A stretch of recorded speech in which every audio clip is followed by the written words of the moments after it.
शुरुआत देश में पाकिस्तानी साजिश के बहुत बड़े खुलासे के साथ, जिसके तार आधे हिंदुस्तान से ज्यादा क्षेत्र में फैल चुके थे। सुरक्षा एजेंसीज ने सारी साजिश को खत्म किया। पाकिस्तान की नापाक करतूत को कैसे डिकोड किया गया, कैसे ध्वस्त किया गया, इसकी एक एक डिटेल बताता हूं आपको। यह साजिश देश के सबसे बड़े सूबों में शुमार उत्तर प्रदेश, झारखंड, हरियाणा, पंजाब, दिल्ली, राजस्थान, गुजरात, महाराष्ट्र और मध्य प्रदेश, यानी क्षेत्रफल के हिसाब से देश का लगभग 65% हिस्सा और जनसंख्या के हिसाब से देश के लगभग 50% से ज्यादा की आबादी ये यहां तक फैला था। उत्तर प्रदेश से नेटवर्क शुरू हुआ, उत्तर प्रदेश से होता हुआ नेटवर्क पहुंचा दिल्ली, दिल्ली के बाद हरियाणा, हरियाणा के बाद पंजाब ही पहुंचा, पंजाब के बाद नेटवर्क पहुंचा राजस्थान, मध्य प्रदेश, झारखंड इसकी चपेट में आए, गुजरात तक ये पूरा नेटवर्क फैला था। ये सिर्फ इसका एक मॉड्यूल बताया, लेकिन आतंकी साजिश का मास्टरमाइंड पाक खुफिया एजेंसी ISI, उसका मॉड्यूल है गेमिंग ऐप और मोहरे हैं कट्टरपंथी लड़के। मोटिव है आतंकी वारदात को प्लान करना, उसका अंजाम है। सोशल मीडिया के साथ अब ऑनलाइन गेमिंग ऐप के प्लेटफॉर्म को टेरर मॉड्यूल का हिस्सा बना लिया गया है। इसके निशाने पर वो कट्टरपंथी नौजवान हैं जिनके जहन में देश के खिलाफ पहले से गुस्सा है या नफरत भरी गई है। ऐसे ही युवकों को, ऐसे ही लोगों को ब्रेन वॉश किया जा रहा है और हिंदुस्तान में स्लीपर सेल में उनको कन्वर्ट किया जा रहा है, ताकि स्लीपर सेल आने वाले वक्त में आका के प्लान के हिसाब से भारत के अंदर किसी आतंकी वारदात को अंजाम दे सके। इस पूरी साजिश को ट्रेस कैसे किया गया, ट्रैक कैसे किया गया, खत्म कैसे किया गया, ये रिपोर्ट में दिखाता हूं आपको। ISI का गेम प्लान, निशाने पर नौजवान।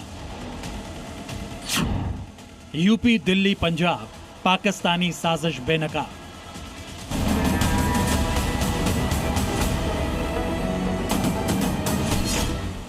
उत्तर प्रदेश, दिल्ली, हरियाणा, पंजाब, राजस्थान, मध्य प्रदेश, झारखंड, महाराष्ट्र और गुजरात, यानी आधे हिंदुस्तान को दहलाने का प्लान पाकिस्तान ने तैयार किया था और आतंकिस्तान के इस कागजी मंसूबे पर ISI ने एक्शन प्लान बनाया, जबकि साजिश की जिम्मेदारी सौंपी गई पाकिस्तानी आतंकी शहजाद भट्टी को। लेकिन शहजाद भट्टी और ISI के नापाक प्लान को भारतीय सुरक्षा एजेंसीज ने मिट्टी में मिला दिया, उनकी साजिश के पुर्जे पुर्जे खोल डाले। नापाक गैंग ने स्लीपर सेल का प्लान बनाया, लेकिन उसका भंडाफोड़ हो गया। आतंक की फैक्ट्री से हथियार सप्लाई किए गए, लेकिन सभी हथियार पकड़े गए। देश में बड़े शहरों को टारगेट करने का प्लान था, लेकिन मंसूबा धराशायी हो गया। देश की राजनीति का गलियारा कहे जाने वाले यूपी में योगी के एक्शन अगेंस्ट क्राइम पॉलिसी ने पाकिस्तान को सबसे तगड़ा झटका दिया है। हालांकि योगी राज वाले यूपी को दहलाने के लिए ISI और शहजाद भट्टी ने पूरा जोर लगा दिया था। तैयार हो जाओ, ये हमारा मिशन है। यूपी में कट्टरपंथी नौजवानों का ब्रेन वॉश कर उन्हें स्लीपर सेल में शामिल किया। लखनऊ में RSS के दफ्तर को टारगेट करने का प्लान बनाया गया। ISI ने आतंकियों तक AK-47 और हैंड ग्रेनेड पहुंचाने की साजिश रची, लेकिन ATS और STF के चक्रव्यूह से पाकिस्तान के मोहरे बच नहीं सके।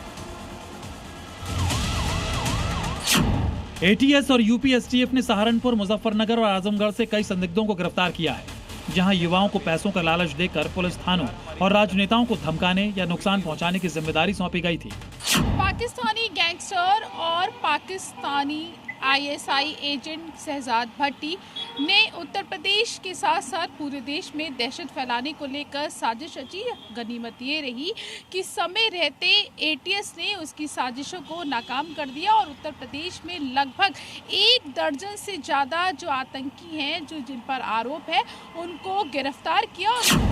भारत सरकार और सुरक्षा तंत्र के मजबूत तालमेल और सख्ती ने पाकिस्तान परस्त आतंकियों के लिए किसी भी सीमा को लांघना मुश्किल कर दिया है। यही वजह है कि इस बार ISI के निशाने पर वो नौजवान हैं जो कट्टरता की बेड़ी में जकड़े हुए हैं। ऐसे नौजवानों को जाल में फंसाने के लिए ISI और कुख्यात गैंगस्टर शहजाद भट्टी ऑनलाइन गेमिंग प्लेटफॉर्म का इस्तेमाल कर रहे हैं। पाकिस्तानी हैंडलर्स ज्यादातर हिंसक गेमिंग ऐप के जरिए लड़कों का साइकोलॉजिकल एनालिसिस करते हैं, फिर उनको इंस्टाग्राम और व्हाट्सएप के जरिए रियल टेरर टास्क दिए जाते हैं और इन आतंकी टास्क को पूरा करने के लिए हथियार भी मुहैया कराए जाते हैं। हर टास्क को पूरा करने पर विनिंग प्राइज के तौर पर मोटा पैसा देने का लालच दिया जाता है, जिसे सोशल मीडिया पर पे पर टास्क नाम देकर युवाओं को बरगलाया और बुलाया जा रहा है।